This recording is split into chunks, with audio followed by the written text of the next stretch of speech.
Science, politics, and religion have a superficial layer to them, and that a lot of people just see and they just move on. There's always another layer underneath many of these schools of thought. A lot of people see things superficially according to their belief system, and they just move on. They don't think about things at a deeper level.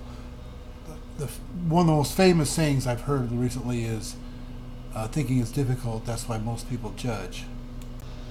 SETI is a little deeper than you think. Just the overall notion that most people have that if anyone has objections to extraterrestrial life, somehow connected to religiosity or their religious belief system. But it's not the case. In fact, sometimes things are flipped around the other way. I'll give you an example. When people start first using radio telescopes to try to find a signal from ET, it became like a religion to them. They looked at all the abundance of the stars and they thought, well, we have to not be alone. There has to be someone else or like us. But they didn't realize that they were approaching it in kind of like a faith. That is like saying Mount Ararat has some kind of burn to it, or there's something about it that the only way it could be that way is because God made it that way. That is sort of like an argument from ignorance. We don't know how else it could be, so it has to be that way. That can be applied to, there's so many stars in the universe, then there has to be ET out there. That's also an argument for ignorance. We don't know if it's true or not. It just has to be because it can't be any other way. SETI kind of masks itself as legitimate science, and so a lot of people believe in it. And since people think they're being scientific in believing in it, all opposition to it cannot be scientific. But you have to look at the whole picture, and that takes a lot of maturity and a lot of discipline to do that, and most people don't want to do that. The fact of the matter is, when Carl Sagan was alive, I found this out at the university by kids whose fathers were physicists at the university. If a physicist came to Carl Sagan and said, I think you're being a little too optimistic about the likelihood that we're not alone in the universe, or specifically that we're going to find another extraterrestrial life beings like us in a matter of a few years, Sagan would actually go after the guy and push back. He got some college professors fired for going against him. It was the reputation that Sagan had in real life wasn't like the nice guy that people think he was. And I met Bill Maher, and the irony is that in person, Bill Nye.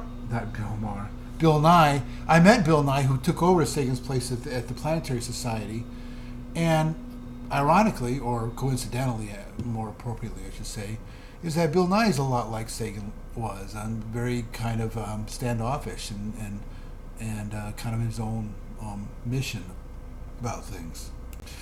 A lot of people are in a religion that they are sure is like a science. And SETI's like a religion that people are sure is like a science.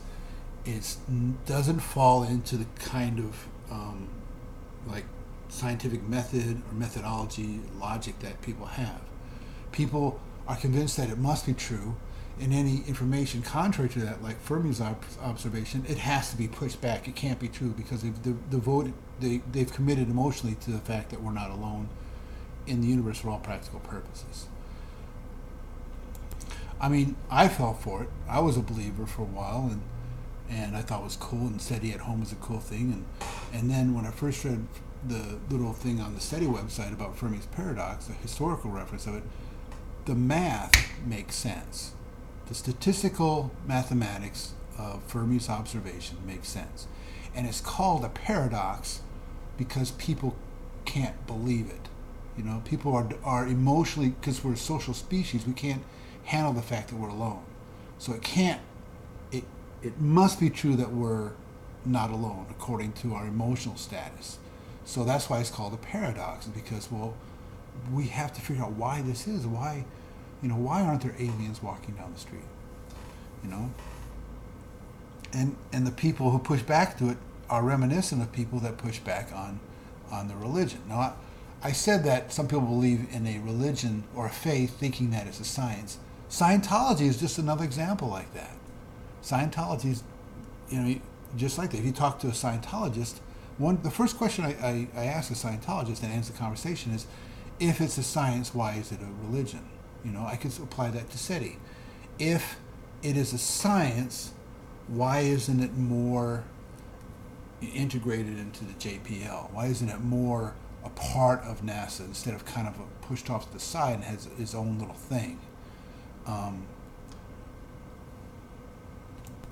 It gets a lot of funding, but it gets a lot of funding from very rich people that don't know what else to do with their money. I think Paul Allen from Microsoft built that whole radio telescope array, spent $100 million on that thing, and the research concluded just about the same thing that they thought it was. But he thought it was, Paul Allen's done a lot of very cool things with his money.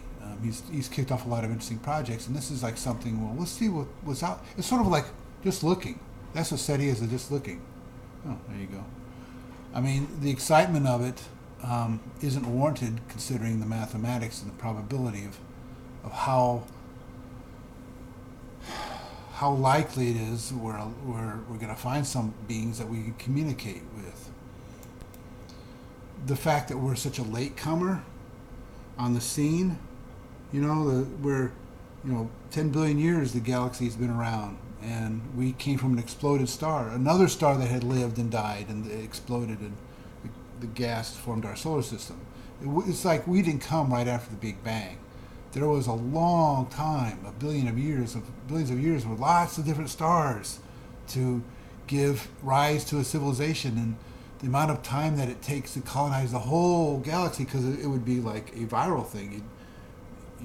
If we decided to colonize the galaxy, it would take a lot less time than you think. I mean, we would send out maybe 4 settlements to 4 different star systems around here, and then that would take how much time? 2,000 years? And those civilizations would already be high tech enough to get going again. So those 4 would go 4 more. So that would already be 4 times 2, and then each time it'd be an exponent, and it would be less than 1 million years that we could colonize the entire galaxy. So we're so late coming, and there's been some other star systems before us for 10 billion years. The galaxy should have been colonized before we even got here, if there's a high probability of us coming along. That's it. It's so simple. The Fermi's paradox is so simple, but people don't want to look at it. They go, "Oh no, we can't think about that. That's upsetting to us." I mean, it's just like debunking a cult, the ideas of a cult or a religion. It's the same kind of thing, and people push back on it because they don't like it. And if people, the fact that people have used character assassinations on me for bringing this up, like assuming that I'm doing it I don't think that we're gonna find anyone like us very soon. The fact that I believe that, in order to find a way to push it down, they have to either use a straw man argument against me, or an ad hominem and say, oh well, I have religious reasons for doing that, which I don't. I have mathematical, statistical reasons for it. Now that doesn't say we're completely alone in the universe. That's just saying that in our galaxy, it seems pretty extremely low probability that we're going to find anyone like us. And if you want to talk about other galaxies, that's another subject. That you have to stop this subject, push this aside, and then talk about that separately. Yeah, I would guess we're not alone in the universe. There must be beings like us in a galaxy, I suppose. But the distance between galaxies is just mind warping. It's incomprehensible almost. It's unimaginable to a certain degree. But if you want to talk about that, let's suppose let's suppose there, in all the galaxies and all the star systems, there would have to be one race of super beings that could reach out to all the other life forms in the universe. They could fold space time. They figured out how to travel like through a wormhole or something, and they wanted to reach out all the other life forms and give them, health and happiness and everything. Then that should have already happened too. So there you go. Bad news, but it's the truth, and sometimes the truth is not good. Sometimes truth doesn't make you happy.